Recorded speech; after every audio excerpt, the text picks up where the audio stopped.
Le cedo el uso de palabra a la abogada Andrea Soto, asesoría jurídica de la Asociación de Estudios Bioéticos.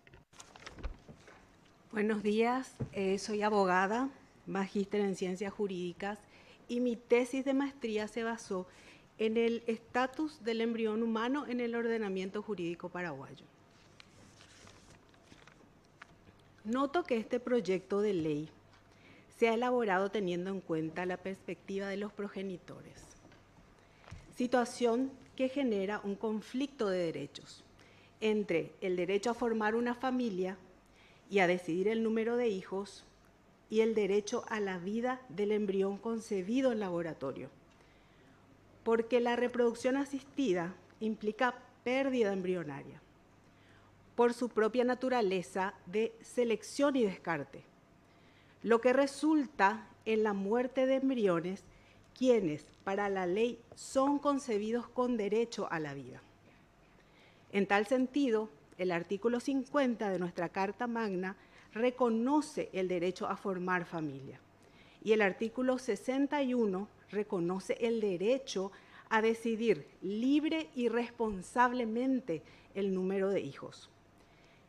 Y este derecho prevalece toda vez que no exista concepción. Sin embargo, una vez que un nuevo ser humano ha sido concebido, ya sea en un vientre o en una placa de Petri, este derecho da lugar a la responsabilidad irrevocable de proteger esa vida, no solo de los padres, sino también del Estado, conforme al artículo 4. Y como verán, nuestra Constitución no distingue entre clases de concepción. Por lo cual, permitir un programa nacional de reproducción asistida sin resolver el cuidado y el destino de estos embriones es un despropósito. Es abrir la puerta a que seres humanos sean tratados como mercadería, abandonados o desechados. Más aún sabiendo que en Paraguay existen clínicas de reproducción asistida operando en el más absoluto desconocimiento, porque no sabemos cuántas son, ni qué actividades realizan, y mucho menos si el trato que reciben los concebidos es digno y acorde a su condición de seres humanos. En este proyecto se advierten a priori ambigüedades y lagunas legales que afectan el derecho a la vida contemplado en el artículo 4 de la Constitución y el derecho a la identidad contemplado en el artículo 18 del Código de la Niñez y la Adolescencia.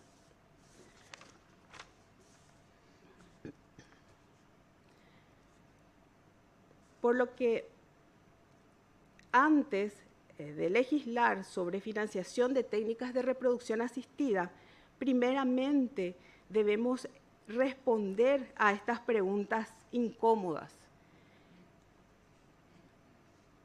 Y en estas condiciones, exhorto a rechazar este proyecto de ley y a exigir un protocolo ético que garantice la dignidad de todo ser humano y un marco legal que proteja sin ambigüedades al más vulnerable.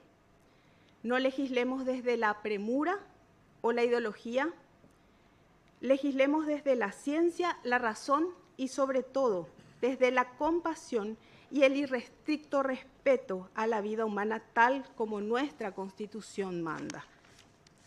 Tengo algunas preguntas, pero que me podrían responder tal vez los doctores de las clínicas, porque les escuché hablar y me surgieron algunas preguntas que quiero hacer, si es que me dan el tiempo.